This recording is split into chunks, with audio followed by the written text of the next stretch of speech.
Hi, Misha here, and sometimes life just kind of conspires to push us in the direction of a video or a topic, and that's exactly what happened here. Today, we're going to talk about the apparently out of production, we haven't seen any in a long time, Arsenal SA Classic. Now, we see the SAS M7 Classic much more frequently. There's a few reasons for that we'll get to in this video.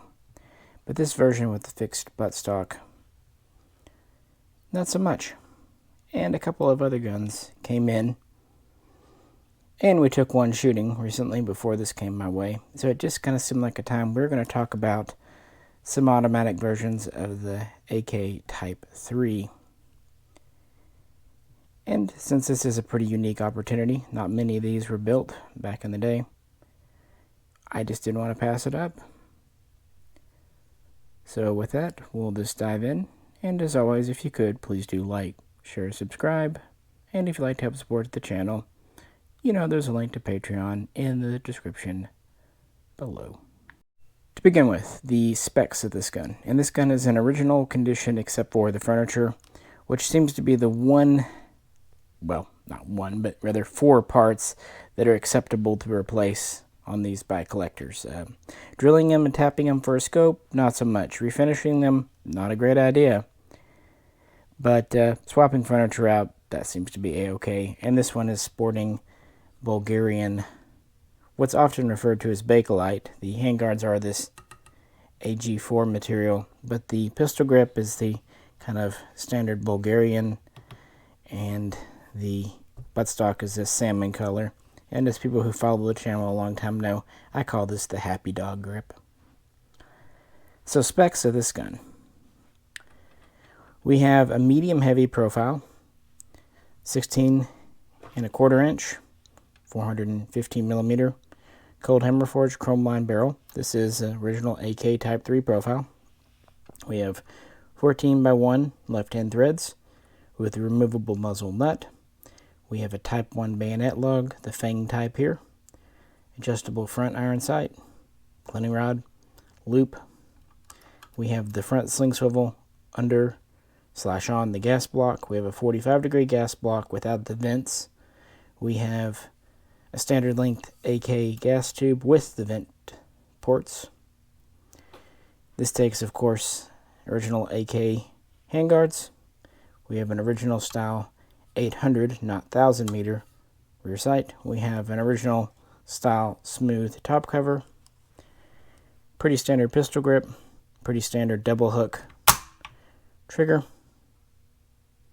Standard double stack magwell. 2 tangs in the back, 1 screw on top, 2 screws on bottom. They accept the AK Type 3 or milled buttstock that kind of sweeps down. All that good stuff. Flipping this over, not much more to see on this side. Pretty standard safety. It's smooth but stiff. Pretty standard non-lightning cut carrier. Machined. And yeah, pretty similar. Of course, this fires 7.62 by 39 M43 and accepts standard magazines and drums. And this has initially a phosphate finish, kind of a gray phosphate, covered up by a pretty glossy paint. No scope rail as you saw, but it does have the AK Type 3 sling swivel mounted to the left side of the receiver wall. So those are our basic specifications. So what makes the SAM7 Classic a classic, and how does it stack up to various other builds and you know how we like to do around here, compare. And it just so happens we had this gun out at the range just a week or two before this was offered to me. Let's dust off the milled Russian. Trying one of the slab sides from Atlantic.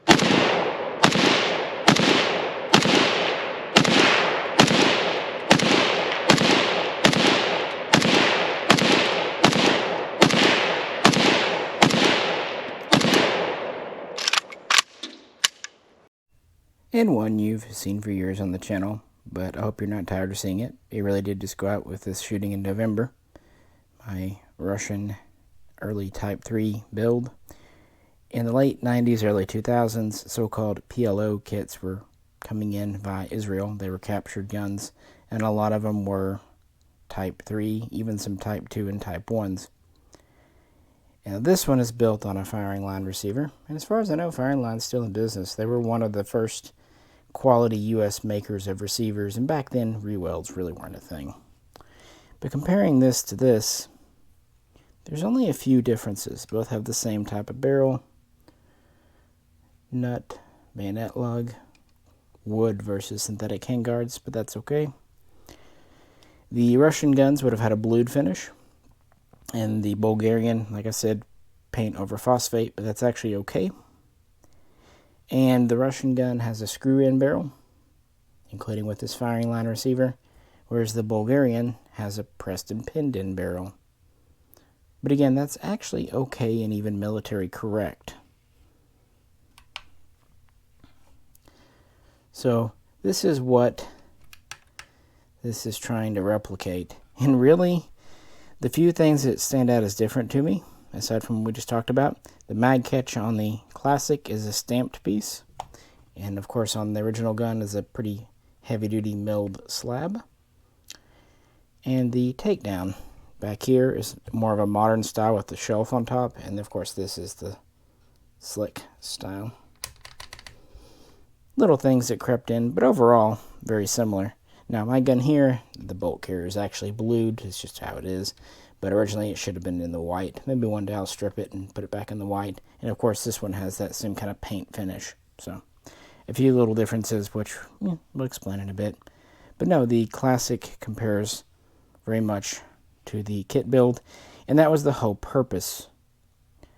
These guns were introduced at Arsenal in 2002 as part of their limited series, and were produced in small batches and sold off up until 2006.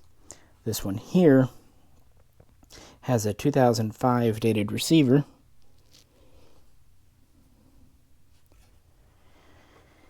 and because of that, it's a band-free style. The guns made in 2002, 2003, and up till September of 2004 in batches were very, very similar. In fact, they still have the little fangs here on the bayonet lug. What they did to make them compliant, they put a slightly oversized muzzle nut and pinned and welded it on so a bayonet couldn't fit on and you couldn't access the threads.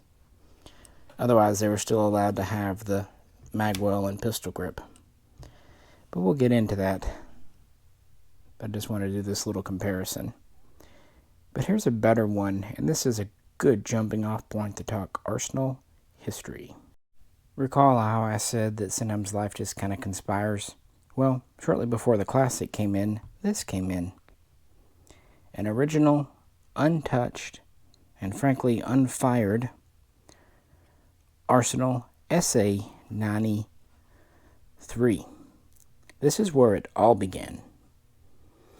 And it's a good place to talk about why it's okay to have the press and pin barrel and paint finish on these guns.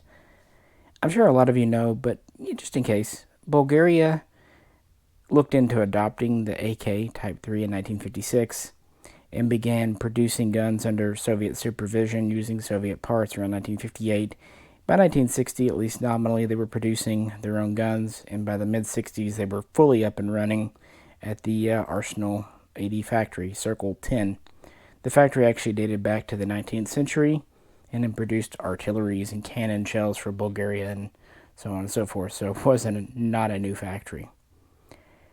Now, a lot of your COM-block countries switched over to the AKM with the stamped receiver. Bulgaria did not, for various reasons. What are they? Well, that's more speculation than fact. But the fact is, they did not make the AKM. They did go to stamped receivers with the AK-74 around 1984, 1985, but they always had a soft spot for the milled. And they would continue to update it through the 70s and 80s, adopting features from the AKM, like the press and pin and barrel, That's easier to install. It's easier to set headspace on versus a screw-in barrel. It's just easier to do on an assembly line. Likewise, they went to the AKM's paint finish because, well, it is more rust resistant and it's easier to install and apply, and it's easier to refinish. And while they use wood, like on this gun here, they also went to this synthetic furniture in the 80s before they went to true black, as it were. And a few other more modern features crept in, like the stamped and the lip here. Basically artifacts carried over from when they went over to AK-74 production. Yeah.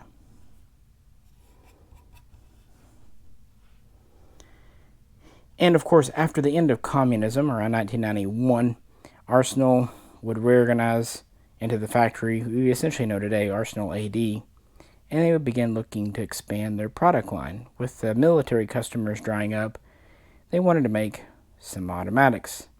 And this right here, the SA93 for semi-automatic, model 1993, was essentially their original first effort. And since they had quite a few AK Type 3 parts, and that's kind of what they were comfortable with, and the 7629 was popular, that's what they made, both for domestic and European sales, but namely for the USA. And these appeared on our shores in 1994s. Just to clear it up, there are no pre-ban Arsenals. In 1989, the Bush White House passed an executive order prohibiting the importation of non-sporting rifles. It's a whole thing going back to 1968. But essentially, that's why this has what it does, or rather does not. And in September of 1994, the domestic crime bill, the assault weapons ban being part of it, was passed, meaning that evil features weren't allowed in America. But the actual 89 ban was even stricter than the 94, so it really didn't apply to these guns so much aside from conversion. So what they did to turn what would have looked like this into this, they did not thread the barrel. They didn't take a barrel and turn the threads down. That just never was threaded. And for whatever reason, they removed the bayonet lug, okay, but then they also removed the cleaning rod under the barrel, okay. And they went to these very sporter-style handguards, although they're totally interchangeable with standards. They still took standard capacity magazines. Pull this out. That's why I just put a standard ribbed in, because that was A-okay up until April of 1998, when a new edition was added to import regs that required no more than 10 rounds. And of course in the back we have a thumbhole stock. Now it's not quite as simple as pulling it off and installing these, but it's pretty simple. It is a square back receiver, and it will take a standard grip here, and it does have a standard 1-screw top tang here. What it's missing is the 2-screw bottom tang, but all's not lost. The channel for it is there, and even some of these had the grooves for it. Either way, it's not difficult to install this bottom tang. It just requires a rivet or two and a little bit of patience. So putting a standard grip and stock on, not a problem, and it will take standard mags. So if you want to convert the front end, that's up to you. But what you did get was a true Bulgarian gun. Again, 16¼ inch, cold hammer forward, chrome line barrel, medium heavy profile. You had a true Bulgarian hot die forged, machined, milled receiver, not cast. Now notice it does not have the rear sling swivel. That's because the swivel is on your stock. And we do get a Bulgarian double hook trigger, which is actually quite very nice. So it is a true Bulgarian import. And you could convert these during the assault weapons ban. You could put a regular stock and grip on them. You just weren't allowed to add the bayonet lug or thread the barrel. It's just weird. But yeah, these are the first Bulgarian guns. Even though they were patterned in 1993, all the ones I've seen were dated 94, maybe 95. Dominion Investment Group, DIG, is credited as being the major importer. But this one was brought over by a smaller company, Sentinel, and Dunav up in Washington was the other importer of note. There may be a few other tiny importers, but those are the three that I'm aware of.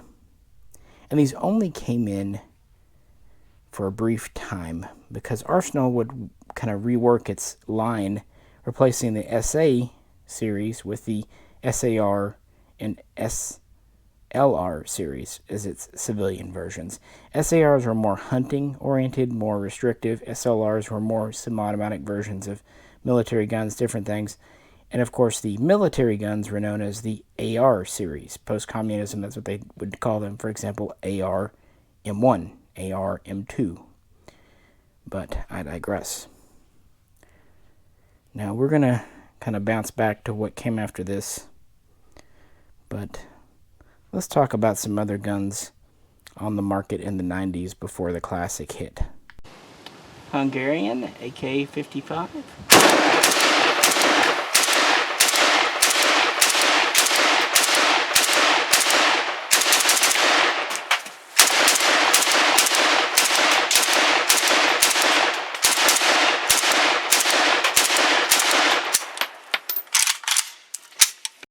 You knew I was going to have to bring this out. It's one of my favorites, plus it was already out for a different video. The SLR100, and this is marked 100H. Some of them are just marked 100. And this is a Hungarian AK-55 kit on an Arsenal receiver. So we had the SA93. After that, the next version would be the modernized semi-auto, the SLR95. Now, there would be more of a classic one with the SLR96, but very few of those came in. And those models were imported by Dominion, later Dominion Intrac, or Intrac Dominion. But they were essentially prohibited in April of 1998 because of the passage of new regs. Now, there was another company. It started off as Global Trades with Arsenal USA as a subdivision or other name.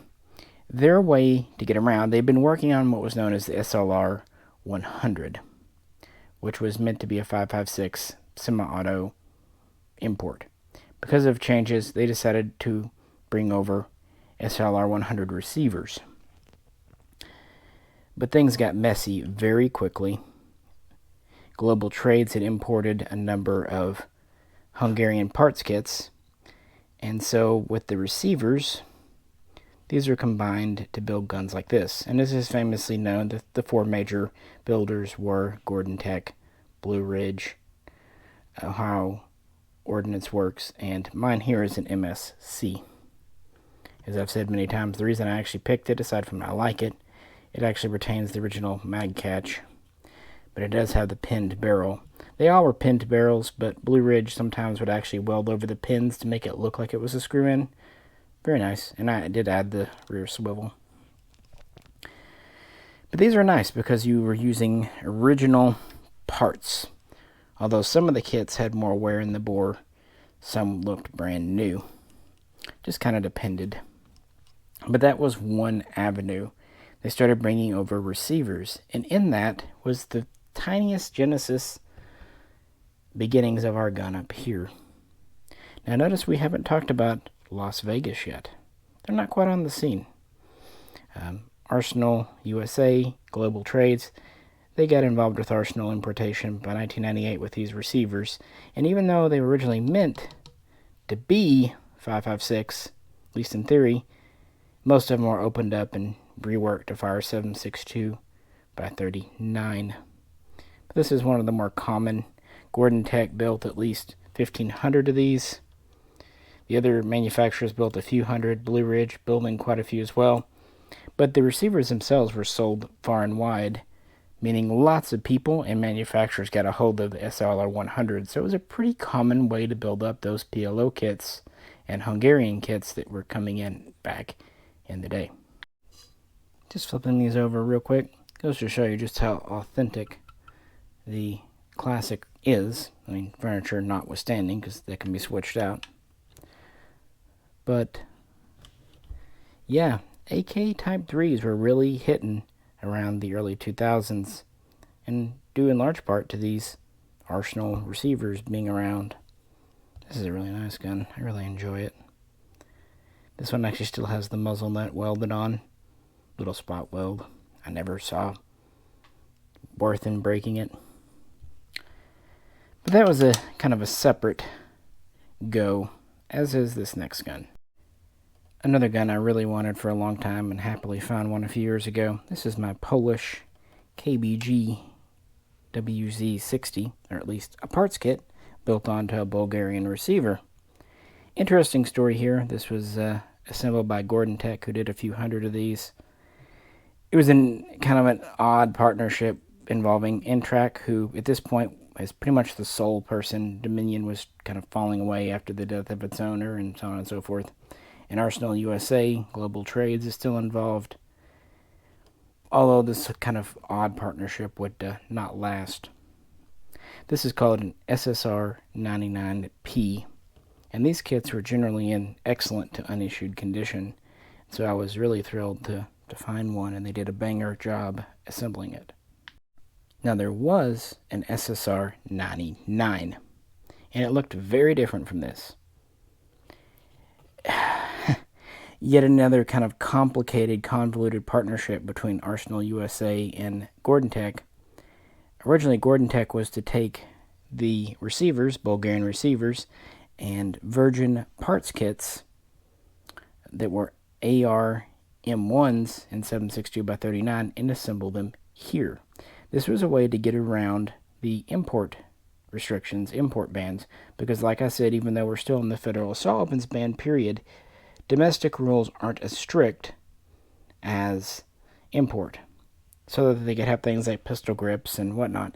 Now, the SSR99s were the modern style, which we'll talk about in a minute. So all black furniture and non-AK Type 3. But Gordon Tech would only build about 150, and Arsenal USA would assemble the last 100 or so, meaning only about 250 of those were done. And they would also do a small number, maybe only 150, of the K100. And that was essentially the same gun, but it was one of the first, if not the first, Bulgarian 5.56 AR M1 types. Quite interesting. Assembled here, but from Bulgarian parts on a Bulgarian receiver that was brought over as a virgin receiver. And that was okay in 99, 2000. But by 2001, Arsenal USA was getting out of the Arsenal Circle 10 game, and Intrac was no longer importing stuff, so they started to fall away. In fact, by 2004, Arsenal USA would change its name to Armory USA and last for a little longer. They would do the SSR85 series, but that's a story for a different day. The reason they got out of the market, we finally get to Arsenal Incorporated, Las Vegas, Nevada. One more time.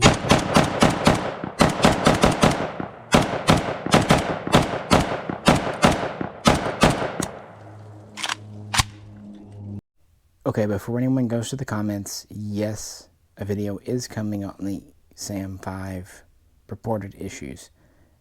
I just grabbed it here for this video to kind of be a good stand-in because, frankly, I was too lazy to go grab a stock SAM7R out of inventory. This one was closer to hand.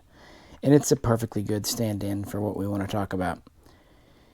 Like I said, Dominion imported the SLR95, and it was not like the SA93 because it was based on the modern AR M1. Whereas Bulgaria did retain the milled receiver, like I said, they took some elements from the AKM, like the pressed and pinned barrel.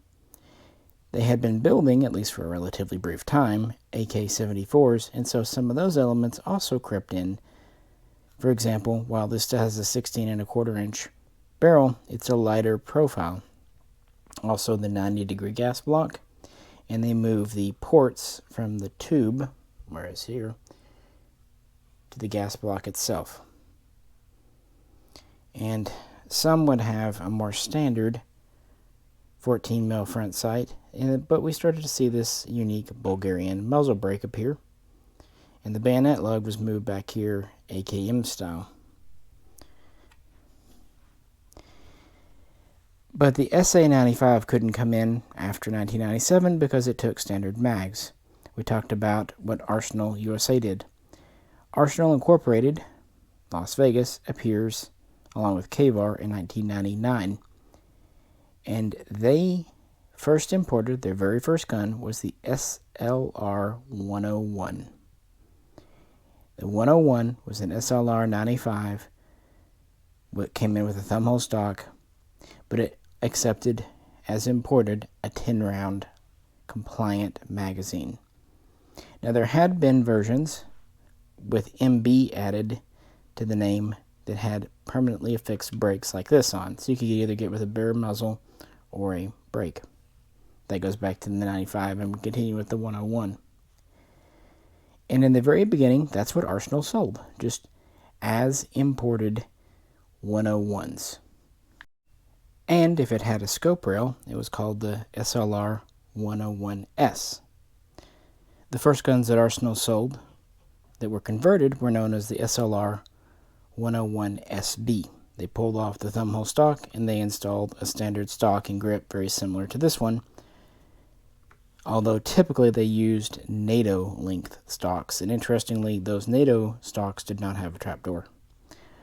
Of course, this is still during the ban. This was around 2000, 2001 when they first appeared, so no bayonet lug, but they did have the cleaning rod under the barrel. That was nice, and they would convert them to take mags. They also would do green versions known as the 101 SG, and they would still do some that took only 10-round mags known as the 101 SB1 and SG1. Scope rail started to become a very standard feature. And these were all in 7.62x39, unlike this gun here. They did consider doing a 5.45 version, the SLR102, but it never made it past the prototype stage. But in 2001, the situation started to change for Arsenal. This is when the SAM7 series appears. SAM7 or M-7S if it had a rail. And it didn't look like this. It looked like this with the modern features. The earliest receivers were dated 2000, although they do not seem to have hit the market until at least 2001. I didn't first see one until 2002. Now, what they were doing was very similar to what Arsenal USA, Gordon Tech, Intrac, all that. They were building guns here to get around import restrictions so they could have pistol grips and high-capacity mag wells. They were bringing over virgin Bulgarian parts and assembling them here on nominally US-made receivers. Now, for years, we've all debated how much of Bulgaria is in these receivers. Often we think that raw forgings, unfinished receivers, 80%ers, if you will, came over and were finally machined out here, painted here, making them technically US-made. Other sources have claimed that no, Arsenal brought over essentially the TDP for the Bulgarian receiver and had a subcontractor in Nevada machine them for them. Either way, these receivers are very nice, and they are made exactly to spec, down to the lightning cuts and magwell and all that good fun stuff. Funnily enough, when this switch happened, people used to the 101s, the imports, really were concerned if these U.S. receivers would be up to snuff. Little did they know, this would be the high water mark for Arsenal. Now the standard SAM7, 762x39, black furniture, sometimes green, and it was joined by the SAM5, not this one because this is an import, but the SAM-5 and 5.56. These were the mainline guns during the final years of the ban and the first years after the ban. But they had a certain collector series that Arsenal started doing around 2002, and that's where our classic comes in. They also did the SARPK, which you've seen one of mine in a recent video, and they did an underfolder, which we'll talk about in a minute, and they did a crink, the SAM7 SFK. They also did the SFC with a combo front sight gas block, and just an SF, which, well, you know what that looks like, I bet. So these were all kind of special run. How many were done? 200 is the only number I've ever found, but I cannot verify. But again, receiver dates seem to be 02, 04, 05. This is an 05, meaning it has full featured. They never made many. Most all came with the wood furniture, although there were tiny runs with the synthetic furniture. I don't think this one originally came with it. Could be wrong, because they did release that furniture in 2005, so this could be one. But I don't know, so when I don't know, I'm going to say no. Because we're talking 50 or less came with the Bakelite from Kvar. But that's okay, because it's Bulgarian late style before they went to this black stuff here. So that's what they did after imports ended. That was a way to get around, to do labor here, and the quality control on these was super high. These are put together by hand, hand-fitted, hand-tested. They had fantastic finish. It was these guns, the SA M-7 series, and M-5 for that matter, that really let Arsenal make a name for itself around 2004, 2005, 2006.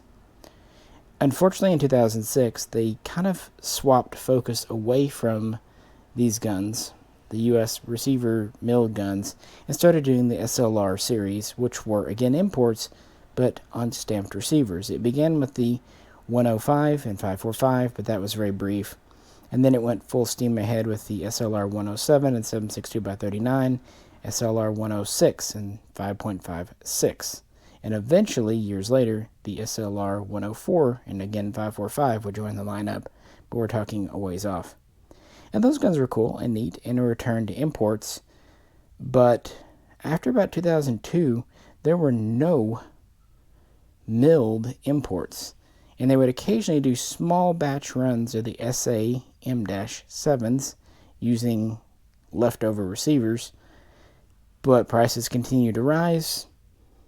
And, well, the stamped guns were kind of the way they were pushing, at least until we get to 2012.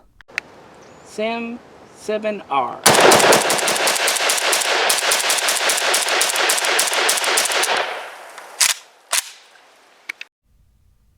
In that year, Arsenal returned to its roots. They had tried to go to a distributor system using Sanders, Ellett Brothers, RSR to distribute the SLR 107, 106 series. The whole idea was with the stamped guns they could produce more, make more money. For various reasons, in 2012, they kind of returned to milled. Not to say that they wouldn't still do stamped guns, but that year they heralded the return of the SLR 101S. Confusingly, it was on a milled receiver, and that would only last a year until 2013, when it would finally be renamed the SAM7R. Part of it was to kind of get the naming conventions right so that the SAMs were all milled and the SLRs stamped. Another part was some states like California had banned the SLR by name, but the SAM was not banned by name. So here's my SAM7R. In the past, I've had some of the second run SLRs. They're almost identical.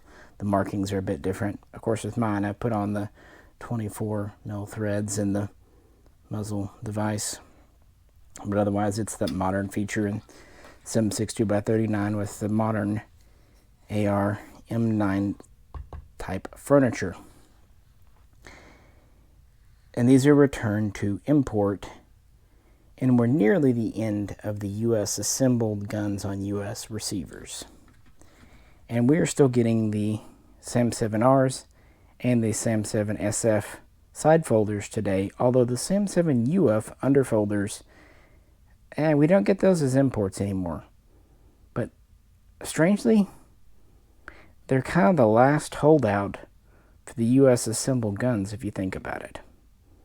So now let's finally talk about the SAS M7. Even though the SAM7 Classic with the fixed stock has been out of production since roughly 2006, the SAS M7 Classic has been built in small batches for years. Up until at least 2016, you could still get them with the wood furniture, wood grip, or wood forearm. The difference being it had an AKs Type 3 underfolding buttstock that only latched on the left side and had kind of that downward sweep, mirroring this. Now people wonder if they did those, why could they not do these? Well, one of the production shortcomings of the Type 3, the fixed stock and the underfolder used a different receiver.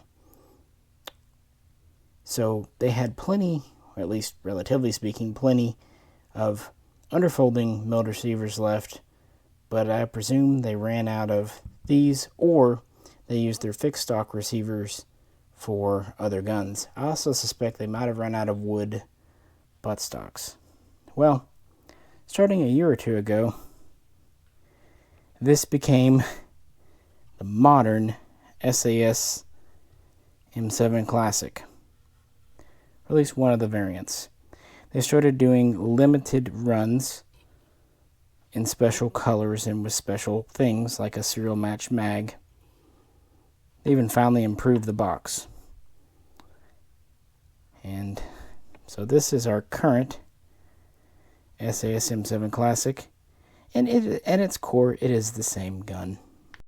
The SAM7 UF import was an AR M1F.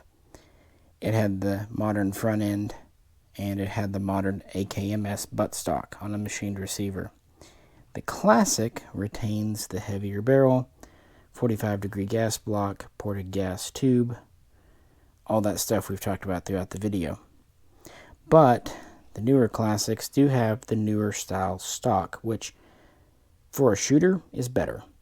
For one, it locks up much more securely. For another, most people prefer the straight back style of stock. And this is the stamped stock with rivets. To be fair, even when the SAS M7 Classic came out, it had kind of a faux milled stock.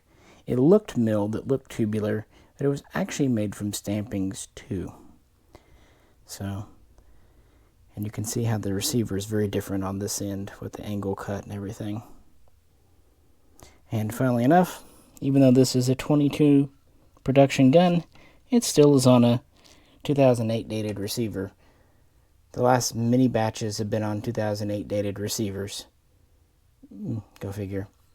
The only other feature that's more modern, aside from synthetic handguards, which you could replace with wood, the newer ones have a ribbed top cover.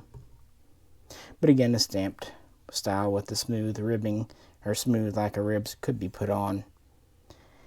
It's interesting seeing this blend of old and new, complete with a modern matching mag.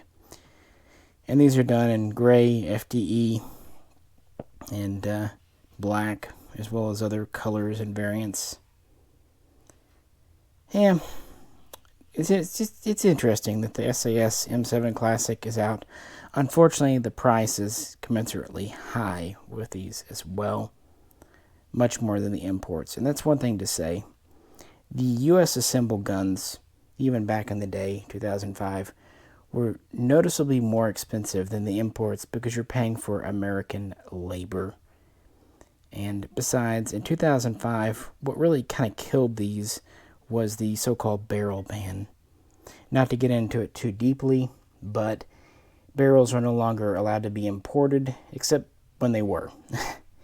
If they were surplus barrels used on machine guns, almost always no. But if they were virgin new barrels, You could bring them over if you could prove that they were sporting. It made it difficult, though, for a lot of importers and manufacturers, and I think that was part of the switch back to focusing more on imports for Arsenal. But they still get stuff in. By the way, remember that AK-20 or AK-21 that they talked about? That was going to have the fancy gas block and all that. This is what it devolved into. These SAS classics.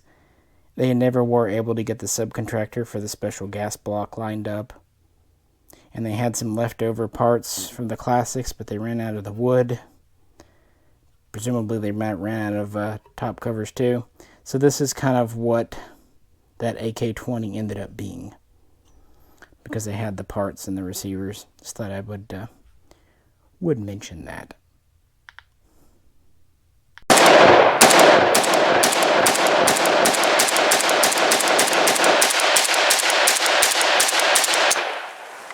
SAM7R, by the way. Outside of just rarity, what makes the SAM Classic desirable today? It's unique. The other arsenals, past and present, are semi-automatic derivatives of their current guns, be it the AR-M1, AR-M4, AR-M9. And that's great. It really is nice to see these guns. But the truth is, they're not really AK Type 3s. They're modern Kalashnikovs that just happen to be built on a machined receiver instead of a stamped. All of their features and elements are current 21st century, like other modern AKs, as they should be. But the Classic stands out, as it is very, very close to the late production AK-47. Sometimes I've seen them called the AK-47 M1s that Bulgaria used, be it wood or synthetic furniture. And even not too far off from original Russian, as we've seen. Few things, but, you know, this is very close to a Classic. And the fact that they were kind of hand-assembled, gunsmith-built, test-fired, whereas these are production line guns, the imports, it just makes them stand out all the more. And I think that makes them quite special. And it's really nice to have an authentic milled early gun in your collection. But kind of looping back around, which one? Because the SA93 is almost the same gun. At least it can be. Let's compare. The milled Russian again.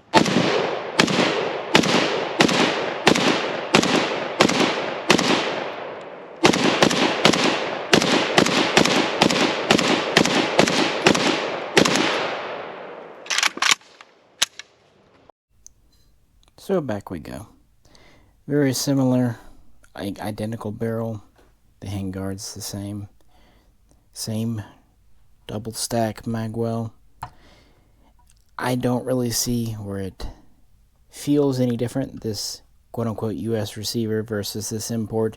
The finish on this is a little more matte, a little shinier on this. Trigger is roughly the same. And again, the big thing here is you want to put on the lower tang for a standard stock, and also if you need it, you'll have to install the rear sling swivel. Flipping these over, we continue to be the same, of course. Again, the safety is nice on this one. It's a little bit stiffer on this one, but not gritty or anything. And the bolt throw is smooth on both, but I will say the Classic is a little smoother, but not by a whole lot. On the other hand, top cover fitment, at least on these two guns compared, it's a little tighter on this gun. Gas system on all that. let's take a peek under the hood. And since we're on YouTube, I'll be right back. Alright, here we are apart. Yeah, this one definitely had a slightly tighter fitting cover. Both are the heavier stamp type. Both have the traditional machined guide rod. And looking inside, we see a few minor differences in the way the receiver's cut. Notice there's no tang here, kind of a circular cutout in the SA93 standard feed ramp. Again, this is pre-98, so it doesn't matter.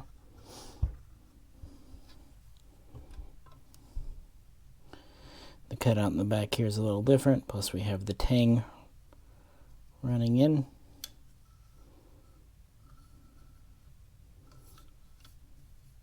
Very nice machining on both of these. The rail specs are a little different on the US receiver versus this. Something early on folks worried about, but it turned out to be nothing. Funny how that happens, huh?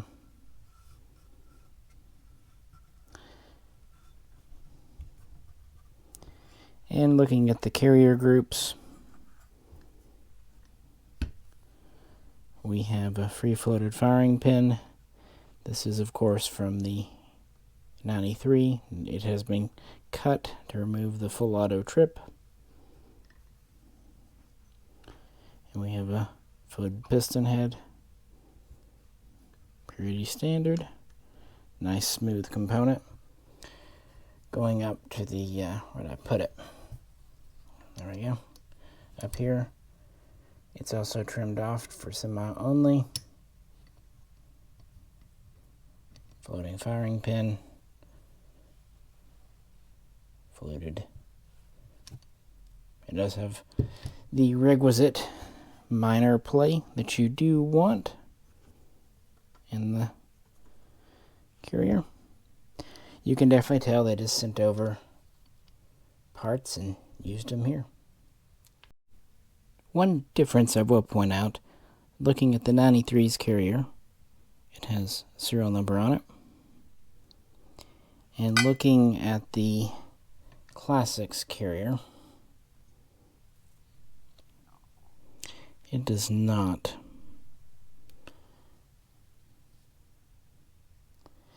So something that some collectors might care about. Neither one have a ton of serial numbers, not like an original early Russian. And I suspect even the 93s were built using leftover version parts that Bulgaria had to hand. And when they used up most of those, they went over to the newer production style. Because it would make very little sense to be producing the 45-degree gas block and all that when that wasn't their current military gun. And one more quick gander inside, just in case. Like I said, I feel fortunate to have both of these available at the moment.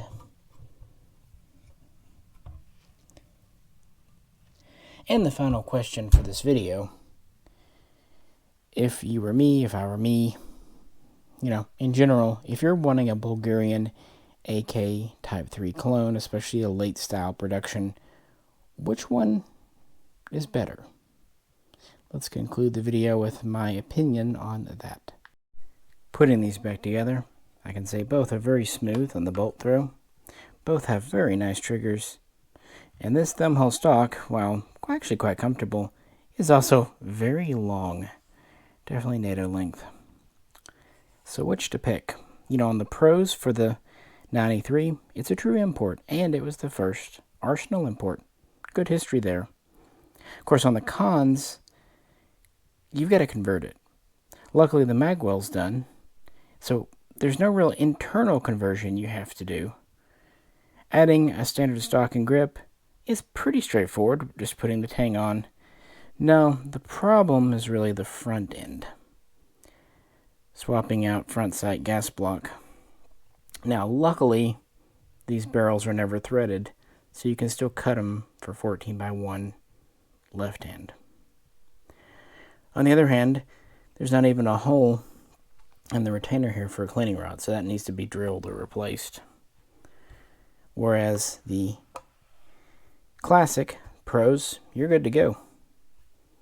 Full featured, especially if you get a post sunset of the assault weapons band. Even if you get a assault weapons band version, it's quite easy to pop the oversized nut off and put a correct one on. Barrel's threaded, bayonet lug, front end's all there. Takes whatever type 300 you'd like to put on it. We're good to go there. Negative, maybe for some, the fact that it is technically a US receiver and technically put together in the USA. And probably the biggest negative, cost. When these came out, they were about $400 up to maybe $600. And even for years, they were $1,000 or less. These, even back when, 20 years ago, they came out, they were well over $1,000, and today well over $2,000. So you are paying for that. Flipping over just to remind you that you also need to install the rear sling swivel on the 93 if you want to. Also numbers. There are probably only a few thousand 93s in this country, more 95s and even more 101s, but there's only a few hundred, maybe as few as 200 true classics with the fixed stock.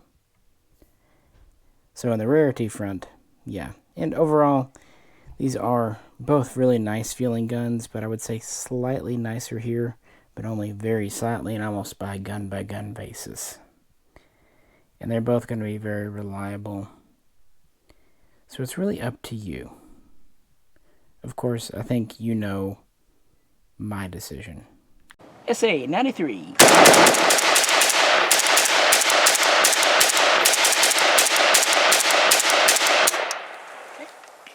As much as I respect the Classic, I think they're very nice guns. For me, the answer is still my converted SA93.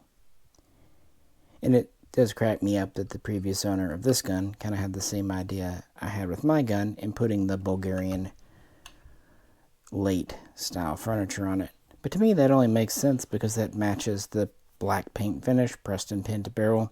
That's also why I put a slant brake on mine, although I could put a nut. I just think it's more in keeping with this style of gun. But again, there's a lot of work that goes into this conversion, especially to do it right. But these guns were affordable and findable enough that you could do it, and they're certainly more available than these. And you do get the distinction of saying that you have the first Arsenal import, although true, it had to be worked on in the US quite a bit, so its status as a 100% factory gun really isn't true. That'd be cool if it were, but you have to be honest about such things. Nevertheless, I have been debating which is the keeper. Probably from a collector's standpoint, the Classic is the more desirable. But I would say from a shooting standpoint and a historical standpoint, the 93 is, at least for me. But I wanted to do this, show this off, while I had this gun and this gun in my possession to go alongside my 93 here, because I never really showed you an unconverted one before. So one more flip before we end it. This gun is actually going to a friend of mine. We did a trade for a different 90s era gun that I wanted that he had. He wanted something unique, and this is great as being a milled import. Some people might want to keep them just as is. This one, if I didn't already have this gun here, I would probably hang on to it, but I figure some collector is going to want it more, and this gun works, and I like it, and there's just not enough of a difference. I've really compared them side by side, and they are identical, even to the lightning cuts, threading, cleaning rod. They're just the same, so can't really justify swapping them out. And I know this gun is a good working gun, good reliable gun.